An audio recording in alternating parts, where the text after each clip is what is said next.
This is your Classical Break, your daily dose of classical music. I'm Tyler Alderson, and today we're continuing with Moszkowski's first piano concerto. Yesterday we talked about the fact that this was lost for so many years, and I wanted to get a little bit into why it might have been lost for so long. If Moszkowski is a lesser-known composer today, it's not because he toiled in obscurity in his lifetime. Even as his popularity with the public waned, other musicians and critics admired him, and when he died, one musical publication lamented, quote, "Moszkowski dead, so painful an announcement has not stricken the entire musical world since the deaths of Chopin, Rubinstein, and Liszt, of whom he was a worthy successor." To put Moszkowski in the same breath as the three greatest pianists of the 19th century may seem like hyperbole, but this was far from the only time that comparison was made. A fellow pianist and composer said, quote, "After Chopin, Moszkowski best understands how to write for the piano, and as I mentioned yesterday, Liszt himself accompanied the young Moszkowski in a piano duet concert of this concerto." Like many composers, Moszkowski wrote for a wide range of talent levels, and many of his piano pieces were aimed at the lucrative amateur market. But he was himself a virtuoso, one of the top pianists of his day, and compositions like this one showcase that prodigious talent. Both touring and music publishing made him a wealthy man, and he was highly in demand as a teacher both of piano and composition. He was even a fairly accomplished violinist, often playing in the orchestra of the academy he taught at. As a composer, he was prolific and wrote many collections of small pieces and etudes for the piano. So he had the talent, he had the fame, he had the output. Why does he seem like the odd man out when mentioned alongside Chopin and Liszt? He shares a lot with Chopin, especially with his compositions centered primarily on the piano, and the fact that both were composers of Polish heritage who spent much of their lives in Paris. Like Liszt, he was a renowned pianist who moved away from performing recitals and concerts in his 30s, focusing on his career as a composer, conductor, and teacher, in which he was wildly successful as well. Part of the reason we don't think of him in that company might be in the public perception of Moszkowski's work as tending towards the lighter, more populist side of classical music. One critic wrote that we, quote, "do not expect heaven-sent inspirations from Moszkowski, and his larger-scale works never made as big an impact as his smaller pieces for solo piano."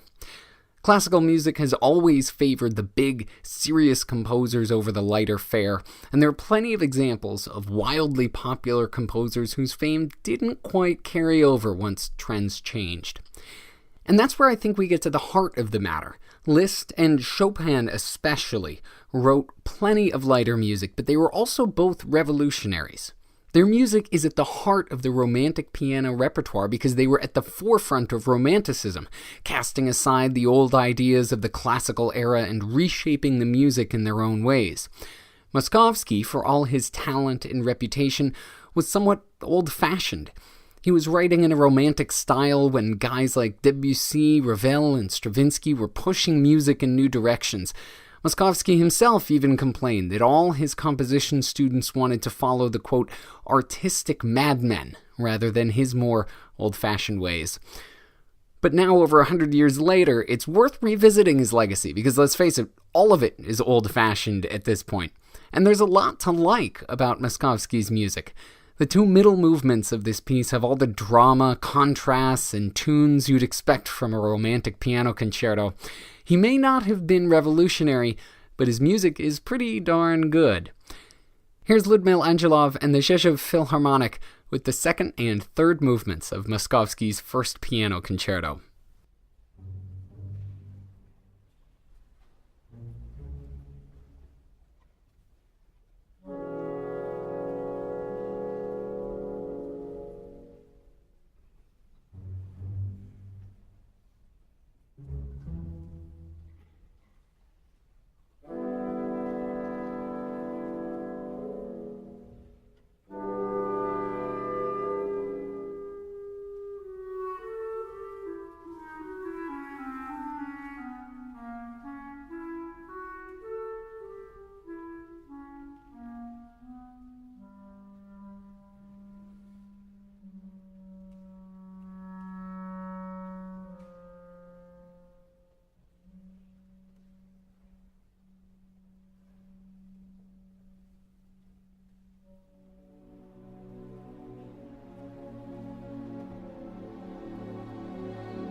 I like that big flourish from the timpani at the end. It's both a fairly emphatic end to that movement and a sort of drum roll please for the huge finale that's to come. We'll hear that one tomorrow.